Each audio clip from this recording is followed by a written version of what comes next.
If I were to tell you that corruption is still a major issue seen today in our modern society, would you guys believe me?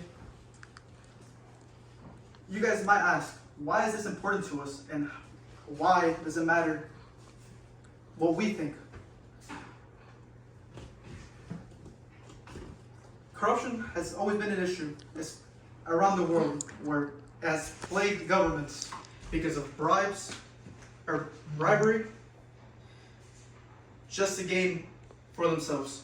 Corruption is basically just dishonesty within people for their own financial gain. History has always been something that I've been very interested in, and corruption is always mentioned where people in the United States use their money to get people in power.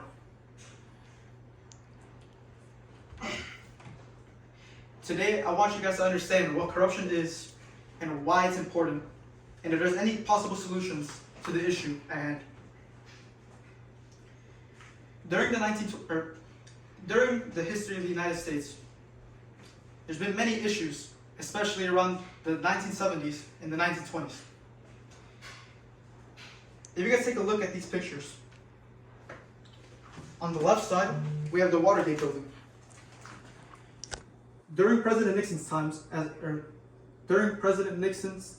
as president, during the 1970s, he had to resign because people were wiretapping people's phones to gain knowledge. That way he could be ahead for the re-election. On the right, we have a picture of the Teapot Dome scandal, which this took place during the 1921 and 1923.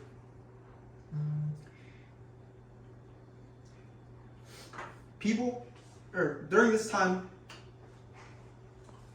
government officials were selling land illegally to oil companies. This is all wrong, and one of the people that was in their cabinet ended up being arrested.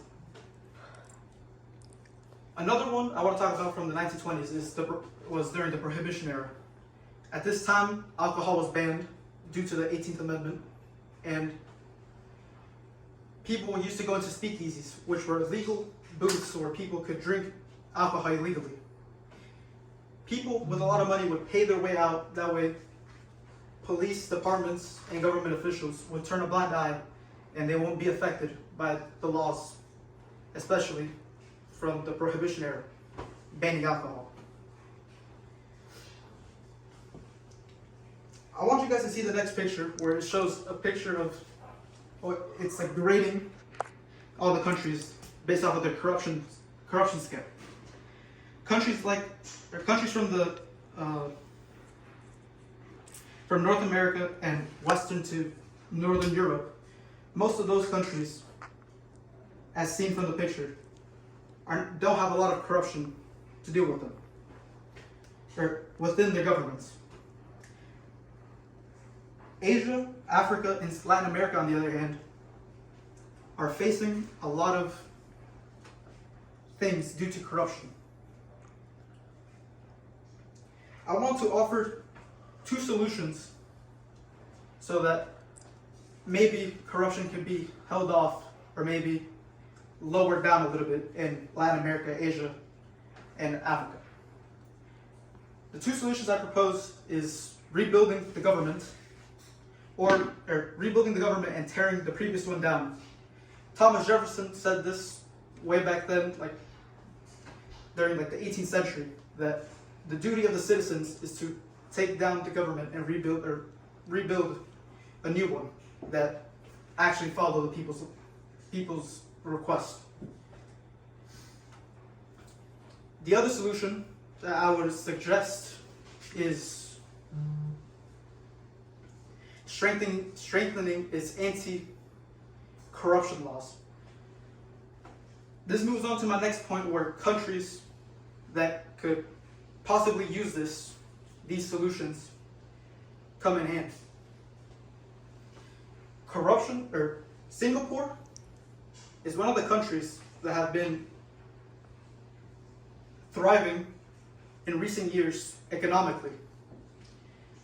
In Singapore, there's a lot of anti-corruption laws that are extremely strong, and it has shown on this map because Singapore is one of the few Asian countries that are actually ranked high on this list. Mexico, on the other hand, is a Latin American country which again has been impacted by corruption basically ever since its creation as a country. Currently now, people are put in power because of money, or they get paid to work alongside with people that they're not supposed to be working with. Another example of this is Colombia. Colombia is a great example where these solutions could work because their government has to be torn down and rebuilt from the ground up. To conclude, corruption is something that will never be, it's an issue that can never be resolved. It's always going to be around as long as there's just greedy people with money, and money can do a lot of things for everyone. It can buy people's trust, and it's just something that it's just based off people's desires. I want you guys as the speakers to understand that these two solutions are possible solutions to help decrease corruption around the world, and especially in those two countries that I mentioned, Mexico and Colombia. Thank you, everyone.